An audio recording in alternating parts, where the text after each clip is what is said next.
Good afternoon, Ms. Rose. Thank you for Both, how are you? good. How are you? I'm good. Thank you for meeting with me. The overall purpose of this meeting today is just so I can better understand your strategic thinking and approach towards staffing, especially given the challenges we faced the past at the end of the year. I know we had a teacher who left fifth grade to stay home with her baby, and I think there may be a third grade opening because a teacher moved up to fifth grade. Right. Yes, ma'am. So I'm just kind of wondering, how do you approach staffing and ensure like to fill those positions are being filled? I know we live in a rural district and it's hard to kind of get applicants and qualified candidates down to Millshoe.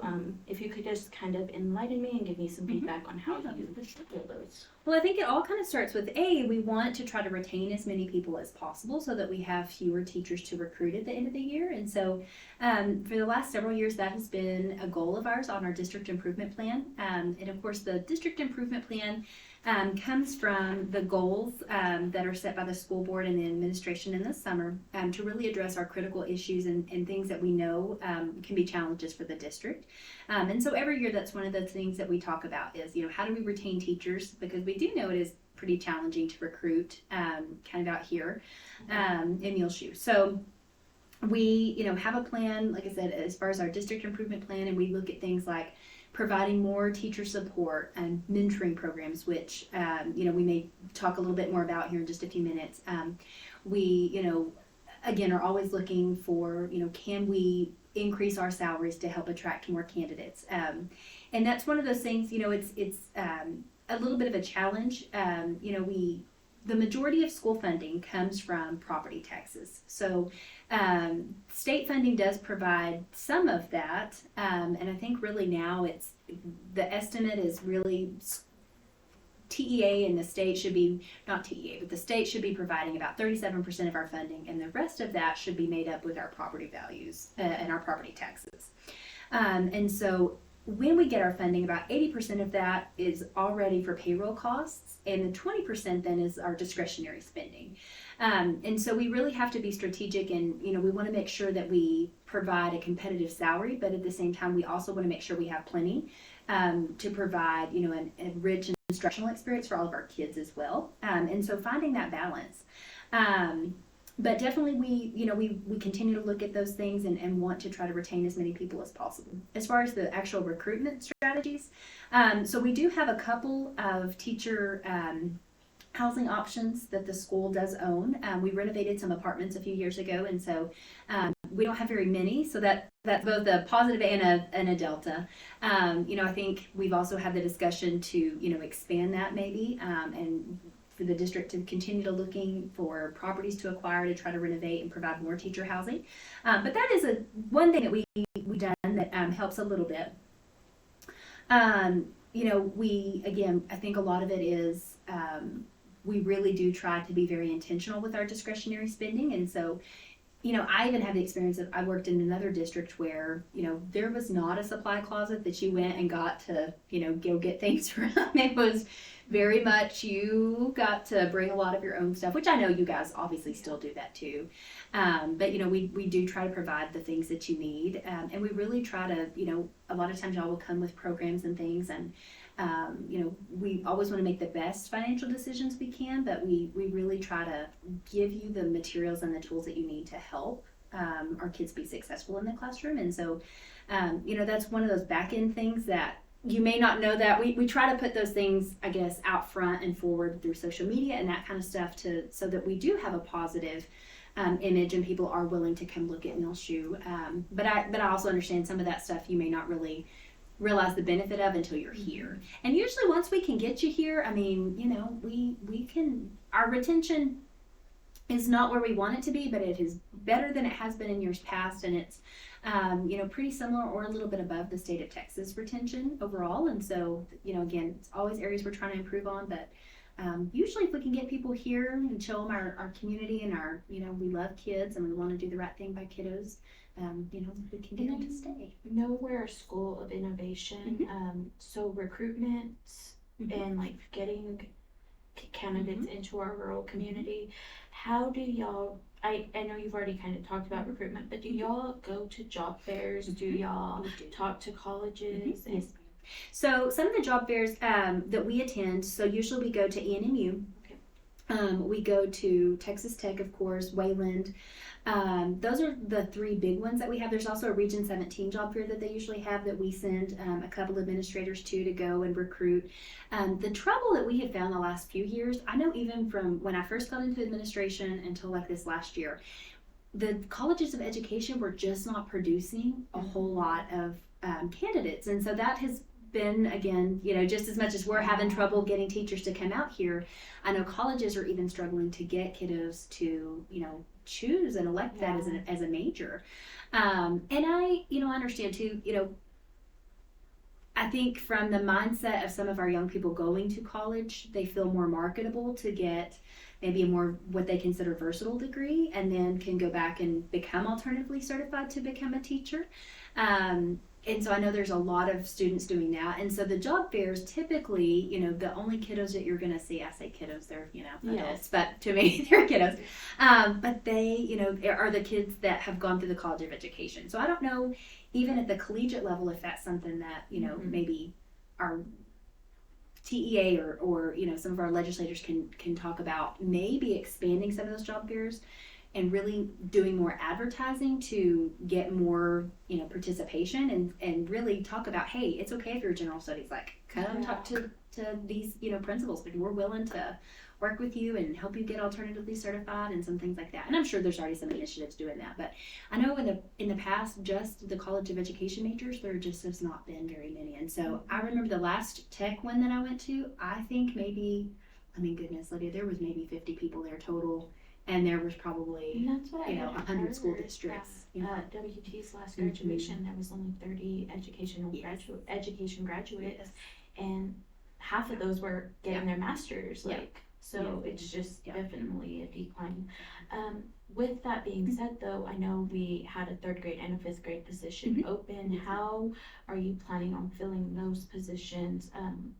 Even if we're doing an alternative certification route. Well, we were able to fill the 5th grade position. We had a lady that was actually talking to another district and had been offered a position there, and then they had some turnover, and so they had asked those candidates to re-interview. And so her situation, she and I were very honest with each other. She said, here's the thing, I feel like they're giving me the runaround.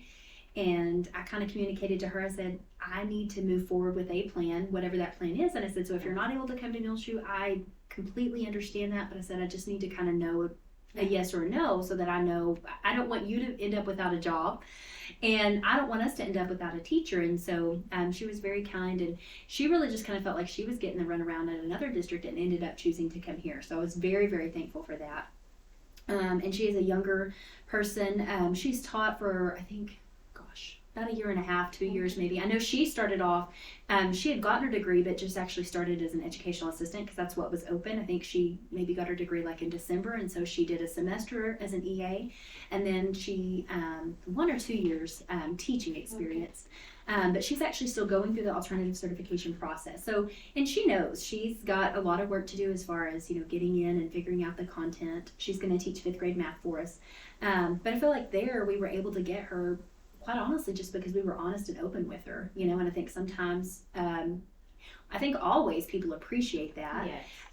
But I think sometimes it can be challenging, especially in like a bigger district where there was a lot going on and she wasn't getting clear communication. And again, that's another benefit of Muleshoe. We really try to, we're like the hometown, Yes.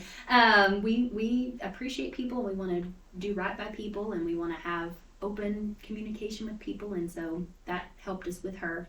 And then in the 3rd grade position, we're actually going to hire a retired teacher half-time so that we don't interfere with her retirement and TRS, and we wouldn't have to pay the penalties. But we're going to hire her half-time, and she's going to teach a section of 3rd grade reading for me. So those 3rd graders will be split among 5 homerooms, and then so I'll have 2 reading teachers. Each will teach 2 sections for 4 total, and then she'll come in and teach that 5th section for me. So class sizes will still be reasonable, 19-20 versus 16-17. So it's a couple to 3 more per classroom, which I understand is not ideal, but I felt like that was maybe a better position than asking somebody with no experience to come in, brand new, who, like I said, at this point, I was probably going to have to just hire someone with no educational background and probably not a degree. And so I'm hoping this will be a good situation for our kids. And the state only requires, since she is retired, she can only work. Yes, ma'am. So up to half time with no penalties, which I believe works out to be about 92 hours a month. So she'll be with us about 20 hours a week. Okay. Yeah. How do you plan to support and guide the uncertified staff that we are hiring? I know we've only had a couple of positions that we've hired here at DeShazo, but even like, how does Dillman plan to support their uncertified staff that they've hired? Yes, ma'am. So through some ESSER funds that we have, we actually were able to hire an instructional coach for our campus. And so, ESSER is going away and has gone away. And so what we're going to do is we're transitioning that individual to a district instructional coach. And so I think she's going to be really great in building relationships with teachers. She helps to provide what they call a new teacher academy at the beginning of the year. And so anybody who is not certified, or I think really even has 1 or 2 years of experience, will be invited to attend that. And they're going to talk about really just a lot of basics, just making sure that those individuals understand, how to make sure you have a classroom management plan, how to ensure, even things like seating charts at, kind of the upper elementary, secondary level can be so important. Making sure that those individuals, have some experience with a lesson plan. What does that even mean? As we're hiring some individuals that have no education background, they're not even sure what is a lesson plan. And sometimes that can be challenging. It's hard to coach people if you don't even have the same vocabulary. And so, if I have a new teacher and I say, well, tell me about your classroom management plan. If they don't know what that even means, it's really hard for them to, they don't know what they don't know. And so it's really just even helping them get familiar with those vocabulary terms and that vernacular, and being able to have some discussion about, what are your teaching practices? Well, they don't know yet. And so it's, can we help you? Can we give you some tried and true ones like I do, we do, you do, gradual release? Can we help them get started with that?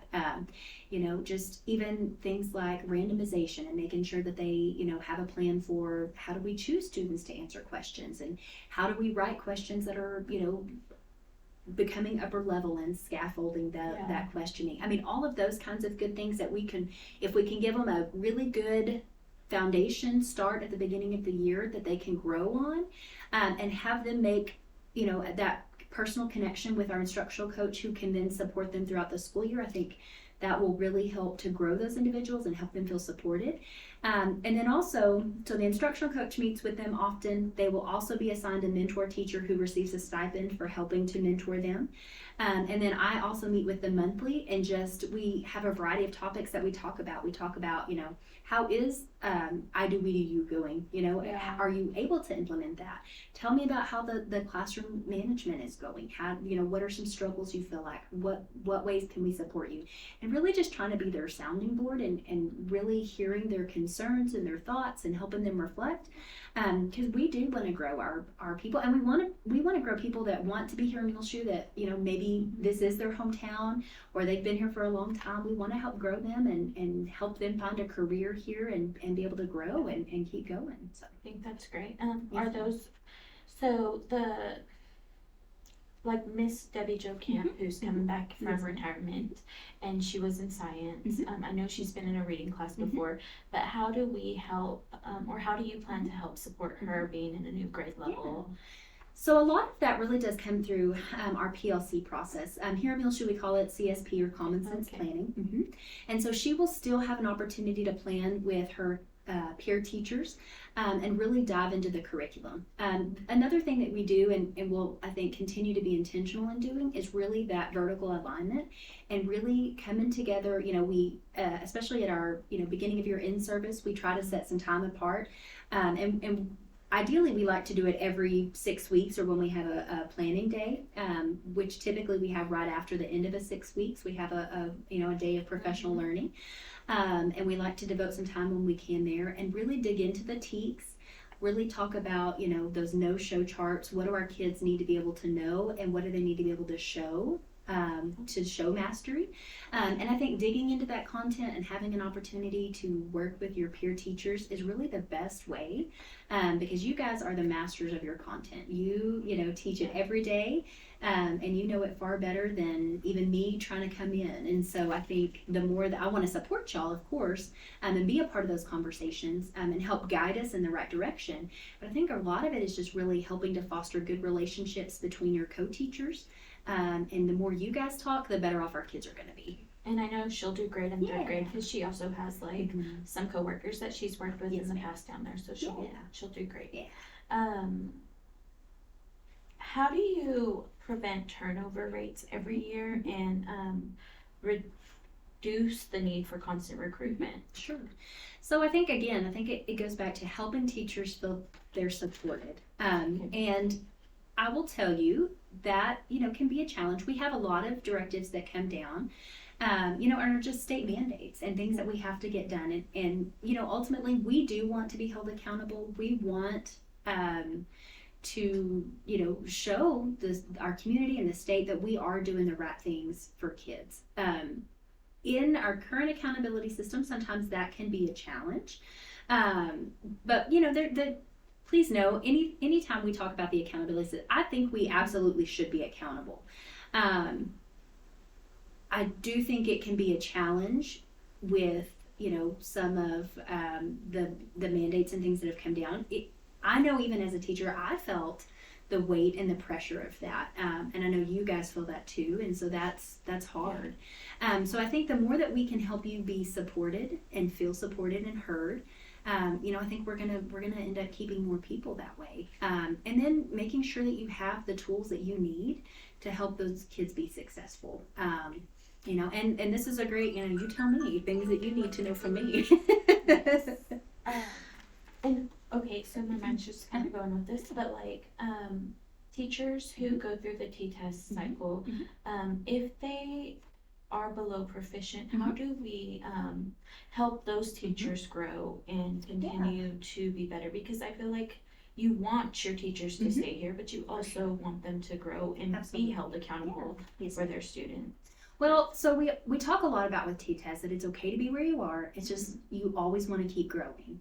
And so, you know, of course, you know, the feedback cycle of T-test, you know, in the scope of teaching is pretty small. I mean, it's one lesson, one day that we're evaluating and providing that feedback. But, you know, that's where it's not just that lesson that we're looking at. This is where it's so important to be in the classroom often, doing those walkthroughs, looking at the lesson planning, being a part of those CSP conversations. It gives you an overall idea of how things are going and how better to support your teachers. So T-test is kind of the culmination of that and the evidence that we have to support decisions moving forward.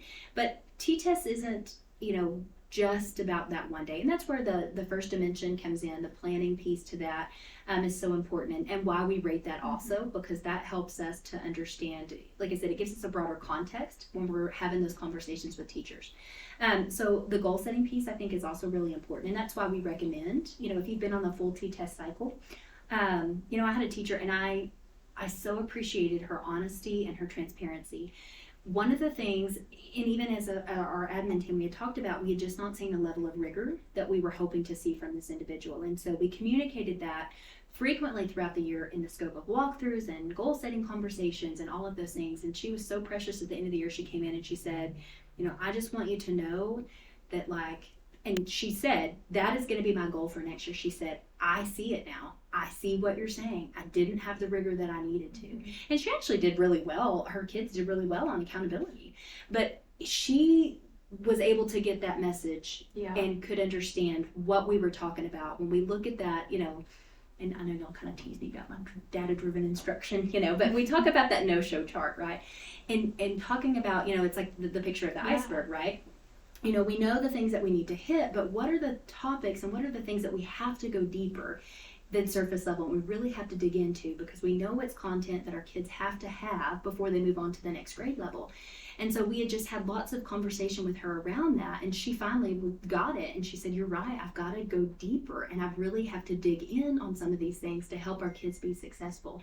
And so that was just such a great moment, because she felt supported and she had a clear direction of where she wanted to go in her teaching, and I loved that we could, support her in that, and we could kind of help facilitate that reflection and that learning and that thought process. And that's what it's all about, because I truly believe when people know better, they do better. Yes.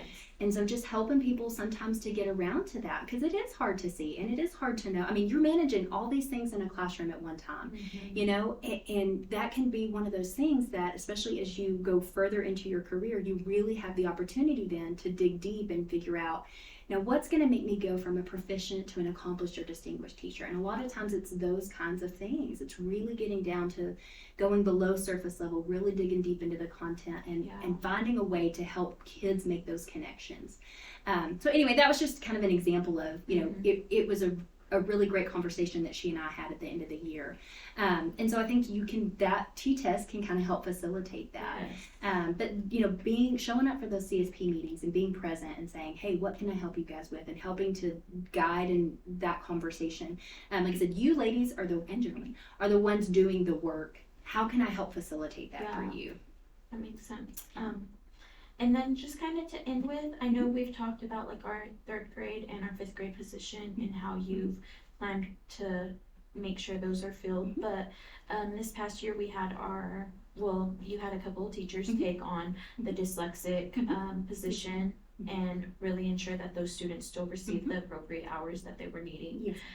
What are your plans for this year in ensuring those students still? So, in years past, we had a dyslexia coordinator, and she really did the bulk of our dyslexic instruction, especially at the elementary levels. At junior high and high school, they got a little more creative, because really, we would love to provide kiddos the interventions that they need at the, primary levels and intermediate levels, so that, we have some kids, and fabulous success stories, and it's really exciting. They were receiving dyslexic instruction here, and then they got to junior high and flourished and were master's level kids in reading. And so that's so neat. So if we can give them the tools that they need here, ideally then they won't necessarily even need that same level of dyslexic intervention, because they've learned the tools and they've mitigated their disability. And so we really want to make sure and continue to be focused on those kids. Now, Texas has kind of shifted some of their ideology, and a lot of those dyslexic students are now being served through special education. And so the same curriculum, you're one of our teachers that delivers that Reading by Design curriculum. And so our special education teachers were also trained in that and are using that curriculum. In all honesty, they're using it with our dyslexic kids, but it's just a really great foundational reading program that they're using it with all of our special education students. And really those reading kids in our resource classroom grew so much this year, which was awesome to see. Does that mean that necessarily every kiddo passed their STAR test? No, but we also use the NWEA testing, which is a good measure of growth. And so when we compared those beginning of year to end of year, I mean, it was amazing to see some of those kids. They were on just a super steep incline. So that was really awesome to see. So a lot of our kids are now getting some of that need met through the special education classroom. For those few kids whose parents either, chose do not necessarily want them to be served through special education, we're still able to, provide some intervention with those kiddos and give them some tools to help them be successful. And so, we'll continue to lean on you guys. Like I said, the majority of our kids are being served through special education these days. And so the number of students who, would need intervention aside from that they're declining. So hopefully it'll be, you guys will feel more, comfortable, and that will seem more manageable to you moving forward. But yes, ma'am, we'll continue to utilize you guys. And like I said, a lot of it is just really good. As you know, that program, it's a lot of just really good basic foundational reading. Talking about STAR scores, I mean, I saw one of mine that I tutored, or not tutored, but helped all year really grow and pass at the end of the year. So that was just exciting. Love to see that for them. And for some of our kiddos, that's the first time that they have really gotten to see that much success in a year. And so that just, I mean, that's why we do what we do, right? It's those moments. It's those things. So, I guess that was kind of it, Ms. Burris. I just wanted to say thank you for sharing your insights and strategies. Your approach to staffing is crucial to our campus's success, and you really are a leader in helping all your staff to get where they need to be and work through challenges. Well, thank you very much. I appreciate this conference. Thank you.